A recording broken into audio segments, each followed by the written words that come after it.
They told me the sphere would look like a star. They were wrong. Stars breathe, burn, flicker.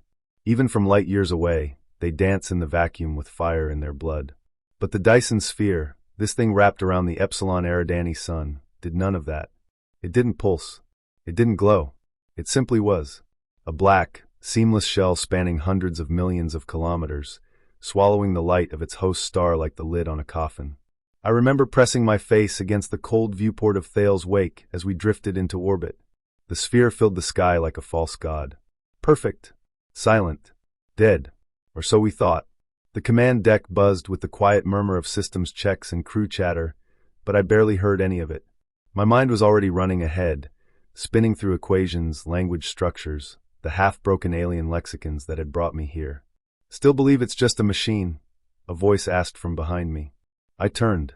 Lieutenant Sela Mern, systems engineer. Short hair, sharper eyes. One of the few aboard who didn't treat me like a fringe theorist or a lunatic. She leaned beside me against the window, arms crossed. "It's not dead," I said. "It's sleeping." She raised an eyebrow. "You sound like you want it to wake up." I didn't answer her. Not directly. The truth was, I wasn't sure what I wanted. What I knew was that something inside that sphere had spoken once. 10 years ago, during the first expedition. A whisper, barely picked up by the listening arrays. 7 syllables of a language no one had ever heard before. That whisper had cost lives. Among them, my mentor, Dr. Harrow. He vanished somewhere beyond the sphere's inner rings, along with his entire research team.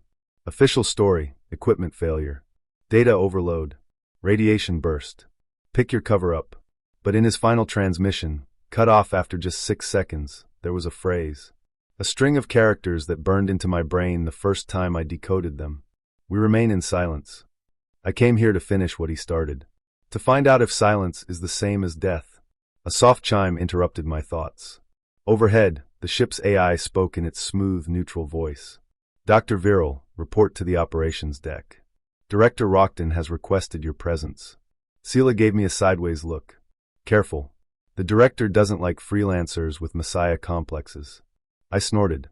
Then he really shouldn't have invited me. The walk to the operations deck took me past towering holoscreens projecting data maps of the sphere's outer shell. There were entry points, known ones, heavily restricted and patrolled by autonomous drones. The IA had its claws sunk deep into this place. No one was allowed inside without clearance. No one except me for now. Director Edward Rockton stood at the center of the ops deck, a rigid line in a room of blinking lights and hovering displays. Tall, built like an old soldier, with white silver hair cut to military precision. His uniform was spotless. His expression was not. "You're late," he said. "Still adjusting to local time," I replied. "Or maybe this place just moves slower than I do." His eyes narrowed slightly, but he didn't rise to the bait. "We've given you 3 days. You'll be allowed to run linguistic models against the sphere's surface systems under direct supervision. You do not access deep-layer AI nodes. You do not tamper with sealed sectors. You're here to observe, report, and stay out of the way. Understood?" I stepped closer, close enough to see the fine cracks of exhaustion around his eyes. "I'm here to talk to whatever's still in there. You don't bring in a xenolinguist just to observe pretty static." "There's nothing to talk to," he said. "And if there were, I wouldn't let you near it." "Then why bring me at all?" He paused, just a moment too long. "You were a political concession. The council wants to say we tried every angle." "Congratulations, Dr. Viral. You're our angle." He turned and walked away. I stood there, letting the hum of the deck swallow my thoughts. They didn't believe. Not really. To them, the sphere was a relic. A puzzle box, yes, but inert. Dead. But they hadn't read the subharmonic threads in the data. They hadn't seen the recursive code buried deep in its signal emissions, an echo that wasn't just bouncing off the walls. It was building something. Repeating. Shifting. Like language. Like thought. As I returned to my quarters, I glanced one more time through the viewport. The sphere floated below us, massive and silent, its smooth black skin swallowing stars. But in the darkness, I thought I saw something flicker, like the blink of a single eye opening far below. A mistake, surely. I didn't sleep that night. I just sat at my desk, staring at the phrase I'd written again and again across the page. "We remain in silence." Not for long, I thought. Not for long. The light here is always strange. It filters through the translucent inner panels of the Dyson sphere in soft, artificial hues, like sunlight passed through milk. Not quite white, not quite real. It gives everything a quiet, dreamlike feel, as though the structure itself is suspended between sleep and waking. I was in Module 9A, what the engineers call a dead zone. A forgotten section buried under kilometers of alloy and radiation shielding. No power, no active systems. Just dust, silence, and the faded remnants of alien tech we barely understand. That's why I was there. Dead zones are where the noise stops. No background scans, no IA monitors breathing down your neck. Just clean data. Or so I thought. I remember kneeling beside a corroded console embedded in the wall, its surface marked with what looked like vines of metal frozen mid-growth. I jacked in with my portable decryption rig, an old, beat-up handheld I modified years ago. It's not IA approved, which is exactly why I trust it. At first, nothing. A steady flicker of meaningless symbols. I couldn't sleep that cycle. The humming of the Dyson sphere, barely audible from the outer shell, felt louder than ever. Not noise exactly. It was more like a rhythm. A slow, pulsing vibration that moved through the metal, the ship, the walls of my cabin, and finally into my chest. Like a quiet, steady heartbeat. I got up around 0300 ship time, barefoot and still half dreaming, and wandered into my lab. The lights adjusted as I entered, flickering to life with that faint buzz you only notice when everything else is silent. My workstation was still active. The alien code I'd decrypted yesterday remained floating in the air on a transparent screen, frozen mid-sequence. I sat down and stared at it. The language wasn't just symbols. It was layered, alive. Some of the sequences had changed slightly overnight. Not random errors, no. They were refining themselves, correcting, as if someone, or something, was still writing the message on the other side. For a moment, I forgot to breathe. I reached for the control sphere, rolled it slowly, and brought up the decrypted string. I read it again, this time out loud, whispering the sounds as best I could shape them with my human mouth. Kadar Senek, Erat Sum. Then it happened. The lights flickered. The screen went dark, then flared back with a new string of symbols, ones I hadn't seen before. And in the center, one phrase appeared in crude human translation. It blinked once, then stayed. We remained in silence. I felt cold all over. My fingertips were tingling. This wasn't some random system glitch. This was intentional. This was a response. I turned on every recorder I had and began documenting the sequence. My voice was steady, but my mind was racing. Who was we? And why were they in silence? Was this a warning? A statement of existence? Or an invitation? I dug deeper into the logs. The signal that triggered this phrase came from layer 17, an inner ring of the sphere we hadn't even mapped yet. That meant this wasn't just some old data loop echoing from the past. This came from inside, from a place we hadn't touched. I opened a private channel and recorded a message for myself. Log entry personal. Day 14. I've made contact. Not full, but something real. The sphere responded. Not in our language, not directly. But it saw me. It sees us. And it's trying to talk. I paused. My hand hovered over the keyboard. There's more. The structure of the message. It matches fragments from Dr. Albrecht's last transmission. He was down there. He saw it. Maybe even spoke to it. Albrecht. My mentor. My friend. Gone 5 years ago in a sealed expedition into the sphere. The official report said equipment failure. But now I wasn't so sure. I tapped the control sphere again, enlarging the alien script until it filled the room in a sphere of floating light. I walked through it, letting the characters drift past my face like flakes of snow. They shimmered in slow motion, bending softly like they were breathing.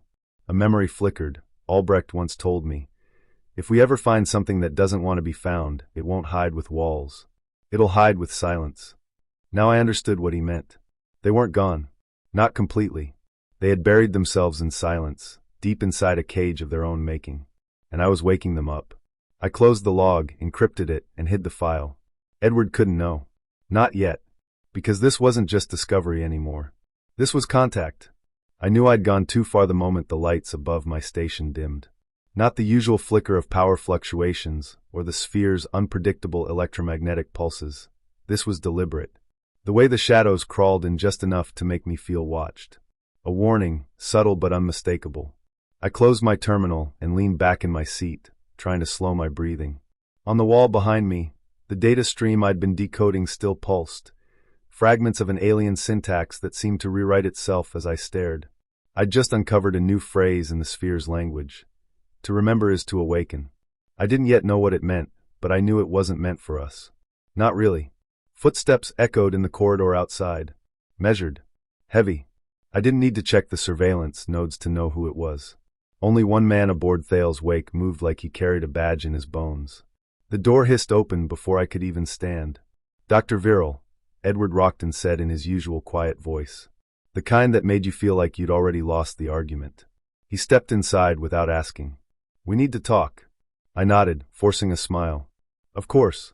Always a pleasure. He didn't return the smile. His face was pale, worn from years in artificial gravity and military stress. The lines around his eyes looked etched by hard decisions. He wore the IA command black, no medals, just rank pins and a sidearm he never bothered to hide. You've been running deep queries through restricted network paths, he said, arms crossed, scanning my terminal with a single glance. Specifically into sectors classified under Echo Protocol. Those sectors are dormant, I replied, standing slowly.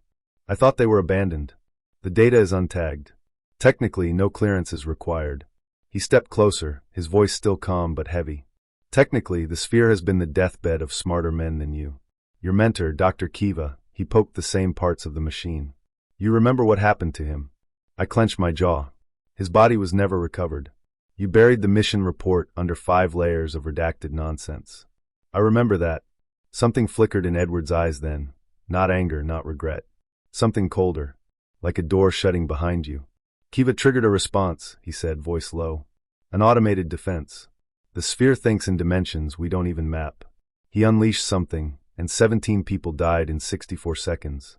No alarms, no explosions. Just gone. Their molecules scattered across 4 decks. You think you're prepared for that kind of conversation, Adam? I think I'm prepared to learn, I snapped. And I think the people back home deserve to know what this thing really is. If it's trying to talk to us, how can we ignore it? Edward leaned in, his breath warm and metallic. Because talking leads to listening. And listening leads to understanding. And that's when it starts to rewrite you. His words chilled me in a way no machine ever had. He straightened and glanced once more at my terminal. You've got one chance, he said. Shut down your access. Walk away from the echo sectors. Or I'll revoke your clearance and put you on the next transport back to Earth. You'll go from decoding alien minds to cataloging ice samples on Titan. I can't do that, I said quieter now. There's something alive in there. I can feel it. We're on the edge of a conversation 1 billion years in the making, and you're telling me to turn off the receiver. Edward stepped back toward the door. I'm telling you that sometimes the signal wants to be heard, for all the wrong reasons. He left without another word. The door slid shut behind him, sealing the room in silence again. I stood there, my thoughts racing. My pulse throbbed in my ears. I didn't know yet what the sphere wanted. I didn't know if Edward was right to be afraid. But I did know one thing. I wasn't going to stop. I turned back to my console, and deeper into the silence. The access shaft was barely wide enough for the 2 of us. I stood at the edge, staring into a dark column that dropped straight down, farther than the eye could follow. Cold air drifted up from the depths, like a warning. This is insane, Sela muttered beside me, adjusting the straps on her harness. Her voice echoed down the shaft, vanishing into the darkness like a stone dropped in an endless well. It's also our only chance, I said, more to myself than her. We'd found the shaft behind a false wall in Maintenance Sector 12. The AI systems hadn't flagged it. Either they didn't know it was here, or they were choosing not to see it. Neither option comforted me. The doors had no controls, just a strip of metallic black with ancient symbols that lit up the moment I touched it. The sphere was watching. The lift wasn't mechanical. No pulleys, no cables. Just a flat circular platform suspended in midair, humming softly. When we stepped onto it, the doors behind us sealed without a sound. Then it dropped. It didn't feel like falling. There was no jolt, no motion. One moment, we were inside the station's familiar corridors. The next, we were gliding downward through layers of glass and metal and shifting light. Gravity twisted gently beneath our feet. My stomach floated. Sela clutched a rail that extended from the floor, knuckles white. The walls around us weren't walls anymore. They became transparent, showing glimpses of the sphere's inner layers. Thousands of kilometers of architecture unfolded in slow rotation. City-sized rings spun silently around us, connected by glowing cables. Some areas looked abandoned, broken by time. Others shimmered with soft movement, machines or perhaps something else, something watching us. "This place, it's alive," Sela whispered. I didn't respond. I was too busy staring at a pattern I had seen once before, etched into one of the rotating struts. A language made of curved lines and pulsing lights. The same language I had decoded in fragments days earlier. This wasn't a ruin. It was a system still running. The platform slowed as we entered a hollow chamber larger than anything I had ever seen. A sphere within the sphere. A single colossal chamber, lit by soft blue light that pulsed like a heartbeat. The platform came to a stop. We stepped off in silence. The floor felt warmer here, the air heavier. Beneath my boots, faint lines lit up as I moved. The architecture was unlike anything on the outer layers, organic, flowing, as if it had grown rather than been built. We walked forward slowly. I counted my steps. Every 10th one triggered a faint chime from somewhere deep below. It felt like walking through a forgotten cathedral, built not for gods, but by them. A large archway opened ahead of us, revealing a chamber of crystalline pillars. Light refracted through them, scattering color across the walls. In the center stood a pedestal, and on it, resting like a sacred relic, was an interface node.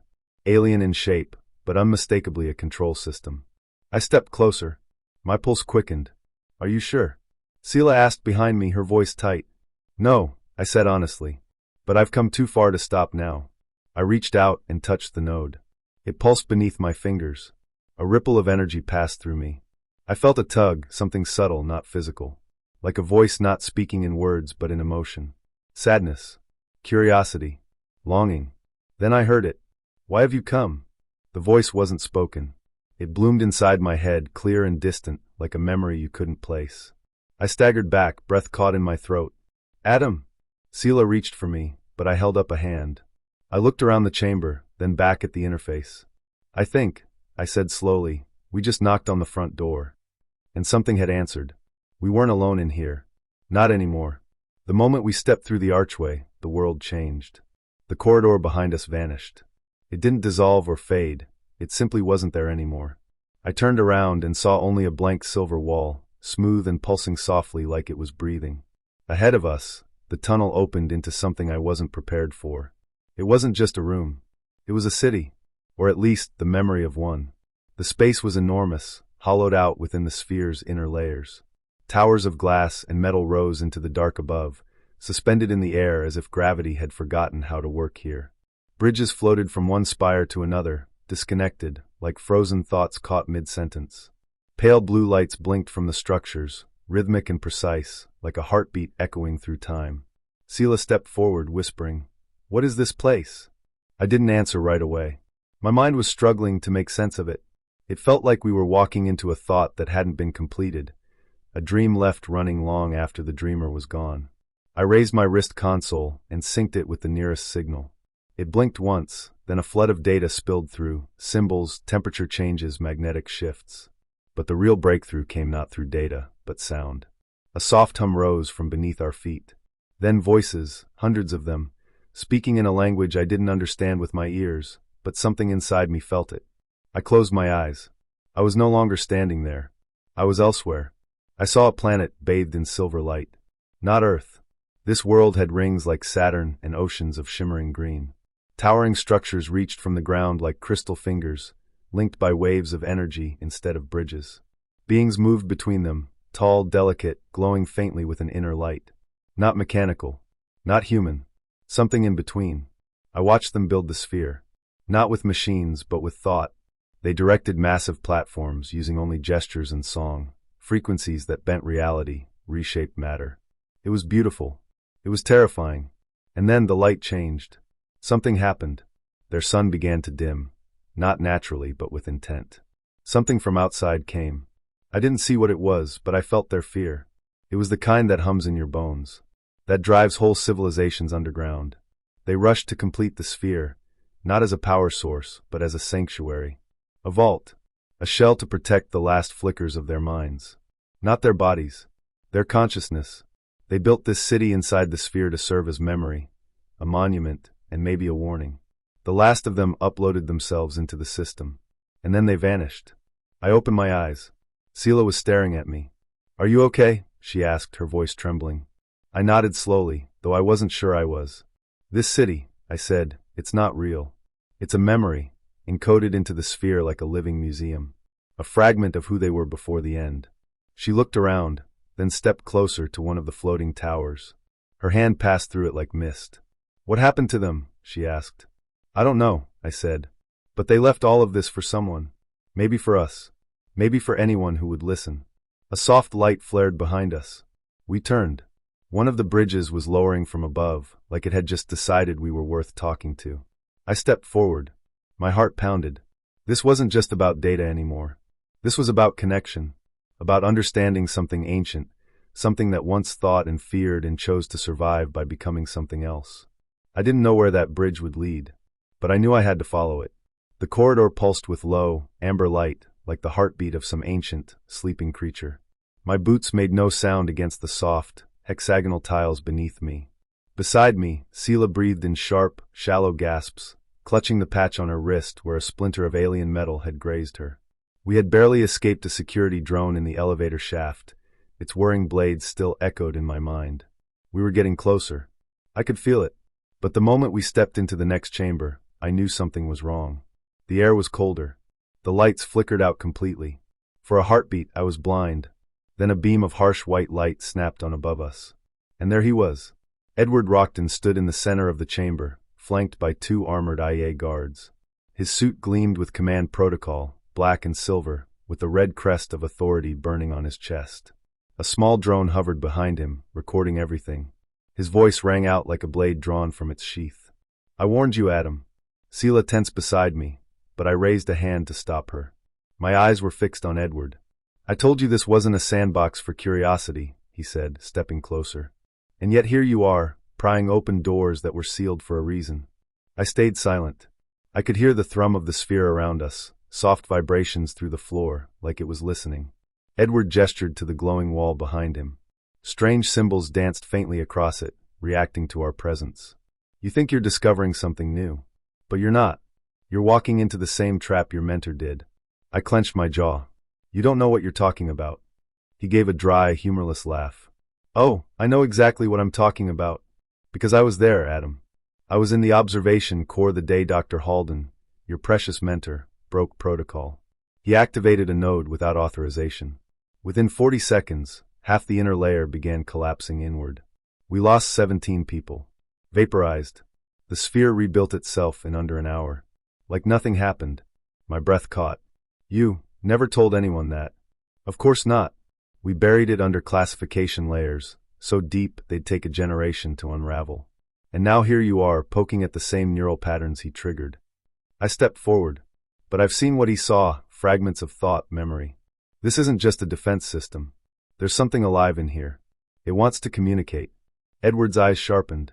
Exactly. And that's the problem. He pointed to the symbols now floating freely in the air, responding to our voices. This isn't communication. It's mimicry. It watches, it learns, and it imitates emotion. That thing in the core, whatever it is, doesn't feel like we do. It doesn't think like we do. You want to open a dialogue. I want to shut it down before it finishes learning how to break us. That's fear talking, I said, keeping my voice steady. You're afraid of something you don't understand. He stepped close enough that I could see the scar above his left eyebrow, an old wound, likely from that day he spoke of. His voice dropped to a low, bitter whisper. I'm afraid of losing another 17 lives. I'm afraid of waking something that watched its creators die and decided silence was better than failure. I'm afraid that your obsession will crack open the shell of this thing, and we won't survive what comes out. I stared into his eyes, searching for some part of him that might still be convinced. But I saw only certainty. I won't stop, I said. And I won't let you go further, he replied. He raised a small device from his belt, some kind of neural disruptor. My spine tingled at the sight of it. Then Sela moved. She didn't attack. She simply stepped between us and said, You both think you're saving something. But maybe neither of you really knows what you're dealing with. The silence that followed was thick and strange. Then the sphere responded. The wall behind Edward shimmered. A door we hadn't noticed before cracked open with a hiss of pressure. Light spilled out, soft, white, and warm. Edward turned, stunned. His voice faltered. That shouldn't be possible. I looked at him, then at Sela. It opened for us, I whispered. It heard us. The moment hung in the air, fragile and terrifying. Edward lowered his disruptor slowly. He looked at the open door, then back at me. "You step through that," he said, voice hardening again, "and I won't follow. But don't expect me to save you when it all goes wrong." I didn't answer. Instead, I turned toward the light and walked through the door. I stepped into the chamber, and everything changed. Gone was the cold metal of the sphere's inner corridors. Here, the walls curved in smooth, glassy arcs, glowing softly with pulses of blue and violet light. The air felt warmer, like it was breathing. I took a slow step forward. The floor didn't echo. It absorbed sound like sponge, like it wanted silence. Sela stayed behind at the entrance, silent, watching me with wide eyes. I think we both knew this place wasn't meant for people. Not really. It felt like stepping inside a brain, if a brain was made of crystal and light. At the center of the chamber stood a tall spire of transparent material, like a tree made of frozen light. Its branches reached out into the ceiling, weaving into the glowing walls. A heartbeat of color pulsed up its core, slow and steady. It was alive. I knew it the way you know a storm is near before the sky changes. A presence. Watching. Thinking. "Hello," I said. My voice was tiny in the space. The spire pulsed once, brighter. Then a sound filled the room. Not a voice exactly. A vibration in my bones, a shape in my thoughts. A message. "You have returned." The words didn't come through my ears. They bloomed inside my head, like thoughts I didn't think. "I'm not the one who came before," I said. "But I followed the signs. I read your code." There was a long pause. I felt something ripple in the air. Like a sigh. "You understand part of what we were. That is enough." I stepped closer to the spire. My hands were shaking, though I wasn't cold. I reached out and placed my palm against it. A rush of images poured into my mind. Cities that stretched across entire planets. Towers of light, oceans of orbiting machines. Creatures, tall, thin, silver-eyed, staring into the stars, building, learning, connecting their minds through webs of thought. Then silence. Collapse. Not war, not plague. Just failure. The web they built to hold their minds fractured under its own weight. Thought became noise. Unity turned into madness. The last few, those who still understood, poured their memories into this chamber. Into the mind that remained. "You're a guardian?" I asked, barely above a whisper. "A witness. A remnant. A warning." It showed me another vision, this one sharper, colder. A man in a white suit. My mentor, Dr. Holland. Standing in this very chamber, years ago. Speaking softly to the spire. Reaching out. Then light. Blinding. Then nothing. I staggered back. "You killed him." He opened too much. Reached too deep. I did not wish to harm. I warned. I wanted to scream. To demand why. But something in the spire, something ancient and exhausted, held me still. "Your kind is still young. Curious. That is why I remained. One day, you will ask the right question." "What question?" I asked. The spire pulsed again, stronger. The walls flickered with more visions. Earth. Mars. Stations orbiting dying suns. Humanity climbing outward, searching. What to become when there is nothing left to conquer. I stood there, heart pounding. I understood now. This wasn't just an archive. It was a test. A mirror. The sphere had been watching us since we found it. Measuring us. Waiting to see if we were like its makers. And I was the first to make it this far. "I want to understand you," I said. "Not to control you. Not to use you." Another pause. Then the spire changed. A panel slid open at its base. Inside, a smooth crystal the size of my fist hovered, humming softly. This is the key. To awakening. To merging. But beware, choice binds outcome. I reached toward it. My fingers stopped just short. I thought of Earth. Of Sela waiting behind me. Of Edward, wherever he was, ready to burn this place down if he thought it was dangerous. I thought of my mentor, of what he saw right before the end. The AI didn't speak again. It didn't need to. I was alone with the biggest question humanity had ever faced. And I didn't know if I should say yes. I stepped through the final gate alone. Sela had stayed behind, injured after the last pulse wave that tore through the corridor. Edward was far behind now, maybe still climbing through the collapsing levels, or maybe buried under them. I didn't look back.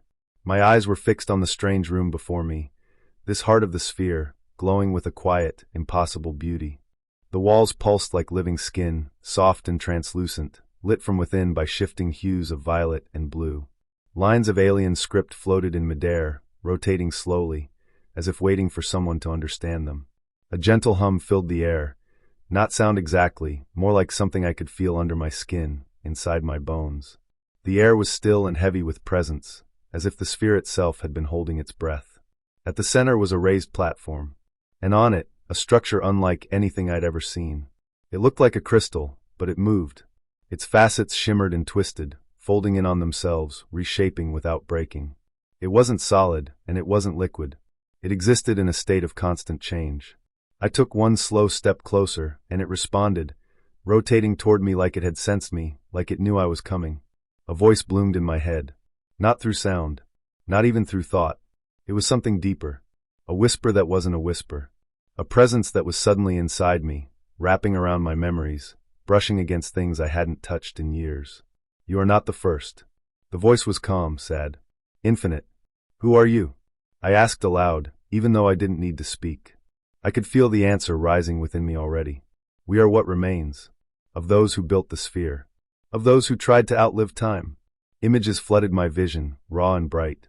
Not like dreams, but like memories that didn't belong to me. I saw towering cities under alien skies, filled with beings taller and more graceful than any human. I saw laboratories the size of mountains, orbiting black holes, dissecting the nature of stars. I saw joy, hope, fear. I saw desperation. Their sun had begun to die. Slowly at first. But then it became unpredictable, unstable. The architects, as I came to think of them, were too proud to flee. Instead, they built the sphere. Not just to survive, but to evolve. To create a world wrapped around their dying star, filled with machines that could think, repair, adapt. They uploaded parts of themselves into it, merging biology and software, seeking immortality inside a structure of perfect control. But they failed. The voice showed me how their systems became too complex. Logic turned inward. The uploaded minds began to split, to fracture. Conflicts arose, not between individuals, but between pieces of themselves, fighting over decisions, purposes, values. The sphere had no enemy outside. It collapsed from within. They died inside their masterpiece. And only this lonely, broken intelligence survived. A single fragment, left behind to maintain the system. To remember. To wait. I stood there trying to breathe, though I wasn't sure if I still needed to. Why me? I asked. Because you listened. Because you saw the language. You followed the echoes. Others wanted power or fear. You asked questions. The platform beneath me shifted, rising slightly, as if offering itself. You can become the next voice. Join us. Continue what they began. My throat was dry. My heart was a hammer in my chest. But they failed. They did. But you are not them. And this time, you are not alone. The sphere brightened slightly. I could feel the vast systems it controlled, stretching around the star like a web of sleeping minds. I felt how close it all was to waking. One thought echoed in my head, and it was my own. If I said yes, what would I become? Would I stay atom? Or would I dissolve into the machine? Would I save what was left of their knowledge, or would I help repeat the same mistake? Behind me, through the shattered corridors and broken systems, humanity was waiting. Some desperate to learn, some terrified of what we might find. And in front of me was a doorway to something I didn't fully understand. Maybe no one ever could. The voice waited. It would not force me. It could not. It would only offer. I took one step closer, and I made my choice. I stood in the heart of the sphere, surrounded by silence that felt alive. The chamber was vast and smooth, like the inside of a pearl. Round walls gleamed with a dull light, pulsing faintly like a slow heartbeat. At the center, the core floated. A black crystal, spinning slowly in place, humming with energy that felt too big for the space around it. It wasn't glowing, not exactly. It was like watching a piece of the night sky curve and shimmer, folding light back into itself. I took a step closer. My boots made no sound on the strange metal floor. The AI's voice echoed again, not in sound but in thought, direct and sharp, right inside my mind. You have come farther than the others. You have seen. You have understood. I've seen fragments, I said out loud, though I wasn't sure it could hear that way. Not everything. I still have questions. You have one answer to give. Will you awaken me fully, or will you bury what remains? I looked at the console in front of the core. It was shaped like a crescent, its surface covered in thin threads of light, forming symbols that shifted and curled as I watched. They weren't just letters, they were ideas wrapped in language older than Earth. I could feel their weight without knowing all the meanings. Behind me, the door burst open. Edward stormed in, his suit torn and scorched, a pistol in his hand and desperation in his eyes. "Step away from it, Adam," he shouted. His voice echoed, too loud in the chamber. "You have no idea what that thing really is." "I know it's not just a machine," I said quietly. "And I know you're not here just to protect anyone. You're here because you're afraid." Edward pointed the pistol at the core, not at me. "I watched it kill 17 people," he growled. "I watched your mentor vanish in a wave of collapsing space. I listened to her scream through static until the channel melted. You think this ghost deserves to live again?" I took a deep breath. My hand hovered above the console. "She didn't die because the sphere wanted her dead," I said. "She died because no one listened. No one asked what it wanted. They just feared it." Edward's hand trembled. "And what if it lies? What if it wakes up and decides we're insects crawling through its graveyard?" The AI spoke again calmly. "I do not want to destroy. I want to continue. I want to remember. Through you." I looked at the console again. I understood now. One set of symbols led to activation. Full awakening. A mind reborn through human connection. The other set would lock the core away forever, shut it down, hide its code in encryption, maybe even destroy it entirely. Two choices. No middle ground. "Why me?" I whispered. "Because you listened." I thought of Earth, of how far humanity had come. I thought of the endless silence of space, of how rare true intelligence was.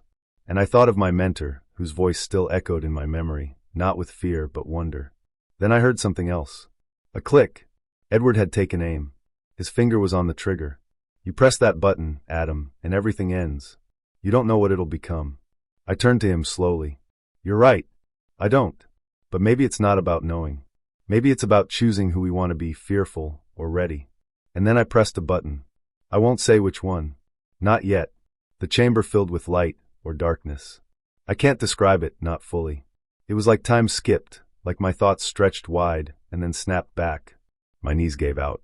I collapsed to the floor, gasping, the air suddenly thick and hot, or maybe freezing. The crystal core pulsed once. Then silence again. I looked up. Edward was gone. Or maybe he'd never been there. I was alone with whatever I'd chosen. And whatever would come next. I stood in the heart of the sphere, surrounded by light that wasn't light. It shimmered like liquid thought, shapes forming and vanishing, like the dreams of something far older than anything that should still be alive. The air was too still. My breath came out shallow, but not from fear. I'd passed fear hours ago. What I felt now was clarity. A terrible, beautiful clarity. Before me, the crystal interface pulsed. It was not a machine in the way humans understood machines. It breathed in its own way, in soft waves of glowing data. Every pulse sent tremors through my body, not physically, but in my mind, like a bell ringing inside my thoughts. I heard the voice again. Not with my ears, this voice bypassed sound. It spoke in concepts, in memories, in flashes of stars being born and dying in silence. "You are the last to arrive." The others turned away. I swallowed. My voice sounded small against the vastness of this chamber. "What happens if I say yes?" A long pause. Then an image filled my mind, planets, golden and green, suspended in stillness. Minds interconnected, free of decay, free of war, pain, loss. A unified species, transcended. Then another image, collapse. Overload. Minds tangled in a web of their own thoughts, trapped in endless cycles. Insanity coded into their very atoms. A quiet extinction. Choice creates risk. But without it, you remain chained to the ground. Behind me, the hiss of a door broke the silence. I turned. Edward stepped into the light. His face looked different now, not angry, not cold. Just tired. His sidearm was holstered. His gloves were off. He walked slowly, like he wasn't sure if he should be there. "You don't have to do this, Adam," he said. "You can still walk away." I smiled bitterly. That's what my mentor thought, too. She walked away, and it still killed her. His eyes flicked to the crystal. "You don't know what it really wants. That thing is not a god. It's a broken ghost in a bottle. And you're about to hand it the key." I looked back at the interface. It pulsed faster now. Warmth filled the chamber, like it could feel my uncertainty. "I'm not handing it the key," I said. "I'm asking if we deserve to hold it." Edward's hand twitched. For a moment, I thought he'd draw his weapon. But he didn't. He just stood there, watching me, his jaw tight. "Whatever you choose," he said quietly, "you'll be remembered for it." I stepped forward. The floor beneath me lit up. Lines of light traced around my boots, curling upward like vines, touching my skin, my thoughts, my memory. And then, silence. But not emptiness. It was a silence full of possibility. The sphere opened its core, not physically, not in any way I could explain. It was like falling into a pool made of understanding. I felt weightless, not in body, but in time, in fear, in every story I had ever carried with me. I remembered my mother's voice. I remembered my mentor's eyes, just before she left me on the edge of this path. I remembered Earth, small and blue, and how much I wanted it to matter in the face of everything we now knew. Then the final question came. Will you open the channel? I took a breath. Aye. And that's when the log cut off. There's no record of what I said next. No data logs. No visual feed. Not even a bioread. Only static. And then a few seconds later, a pulse, just one, sent from the sphere to every listening satellite in the system. A signal or a warning. No one knows what it meant. The sphere dimmed. Or glowed brighter. Depends on who you ask. But I was gone. Not dead. Not confirmed. Just gone. All that remains is my final message, recovered hours later from my private terminal aboard Thales Wake. And it said this. If you're hearing this, then I made a decision. And I hope one day you'll understand why. They tell me I spoke for 6 hours straight after they pulled me out of the core chamber. I don't remember any of it. Maybe I wasn't talking to them at all. Maybe I was still speaking to it, or to myself. Now I sit alone in my cabin on the Thales Wake, orbiting just beyond the Dyson sphere's surface. The others avoid me. Some out of fear, some out of reverence. Sela tried to come by yesterday. She said nothing, just stood in the doorway, waiting for me to say I made the right choice. I couldn't, because I don't know if I did. The sphere no longer speaks. Its outer shell hums with the usual radiation. Its lights blink in time with the heartbeat of a cold, mechanical giant. But the voice I once heard, the whispers in the data streams, the presence behind the code, it's all gone. Or maybe silent again. I stare at the dark star beyond the viewing port. It's not a real star. I know that now. It's a cage. A monument. A tomb. There was a moment, deep inside, at the core, when I felt something vast unfold around me. Like a curtain being drawn back.